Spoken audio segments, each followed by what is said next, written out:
Next, we're going to look at how we can create custom hotkeys. I use hotkeys a lot, as much as I can when I'm working inside of ZBrush. And as a working professional, certainly as you are striving to be a working professional working in a studio where time is money, your ability to work quickly is important. And using hotkeys will help you to work a lot faster. Now, I know that a lot of people kind of complain about having to learn hotkeys or wanting to learn hotkeys. They're not that hard to learn. And the beauty of ZBrush here is you can create whatever hotkeys you want. You can override the default hotkeys and create your own. So for example, what I've done is I use the number keys on my keyboard.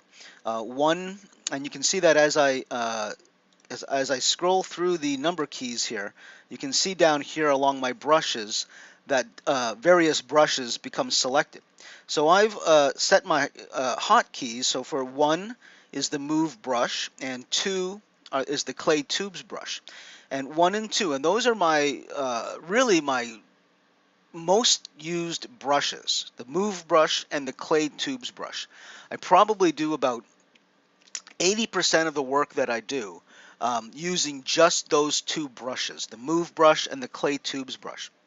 So I've set those as 1 for the move brush, 2 for the clay tubes brush, and as I go through the numbers, 3 for the clay brush, 4 for the standard brush, 5 for the Damien standard, 6 for the trim dynamic, and so on, all the way down.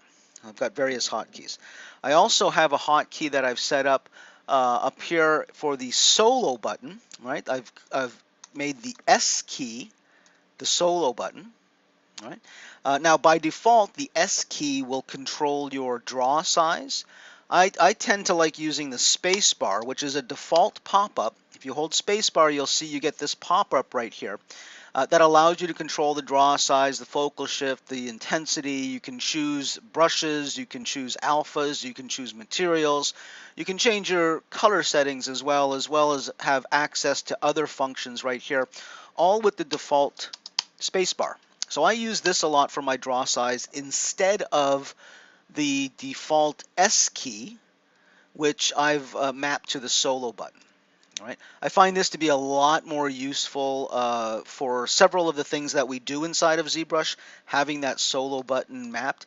Now, as we go further into the course, we're going to look at doing retopology, where I find having the S key right next to the A key, which is A key is a preview button, and we'll get into that later. But I like having A and S next to each other as hotkeys, so I use that for the solo. Now, whether you use S for the solo button or any other key, I do recommend that you map a hotkey to the solo button right here in your transform palette. All right. Now, creating hotkeys is very, very simple. If I want to create a hotkey, all I need to do is hold down Control and Alt, once again Control and Alt, and click on a button. So let's say I want this chisel brush to have a hotkey right here. If I hold Control and Alt and click on it, what I want you to notice is right along here, where my cursor is, right along here, this is your status bar.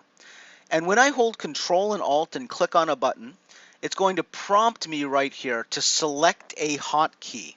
All right, so let's try that out. I'm going to hold Control and Alt and go ahead and click on this chisel brush. And right across the top there, you'll see it says press any key combination to assign a custom hotkey. So I'm going to press Shift-I, and now it says hotkey note, custom hotkey assigned successfully.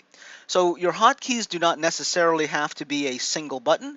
You can do Control and a button, or Shift and a button, or I don't know, Control Shift and a button. You can create whatever kind of button combination you want for your hotkeys. So now as I hover over this chisel button, you can see where it says Chisel, Shift-I is my hotkey.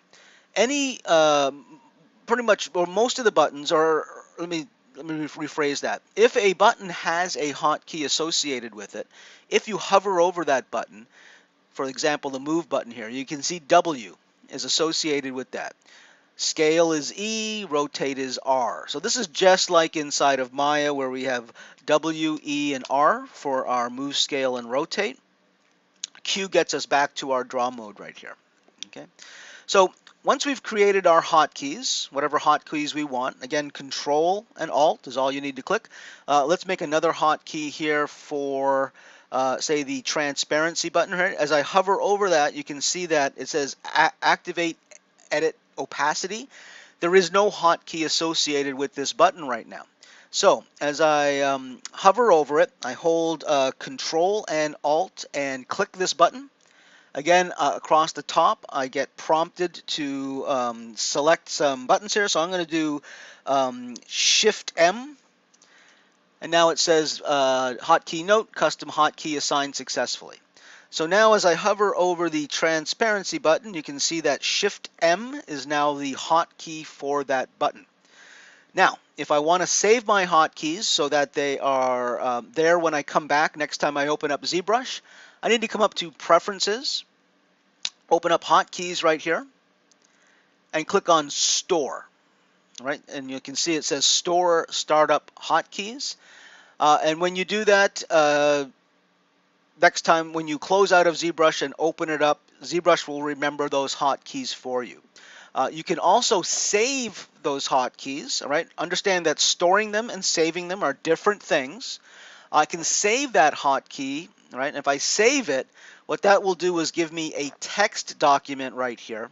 All right, that will allow me, again, just like with the custom UI, I can take that text document and I can install that into any version of ZBrush anywhere. If I have to go to another studio or go to, maybe I can have one set of hotkeys at school and one set at work and one at home or whatever. So with that text document, I can have my hotkeys wherever I go.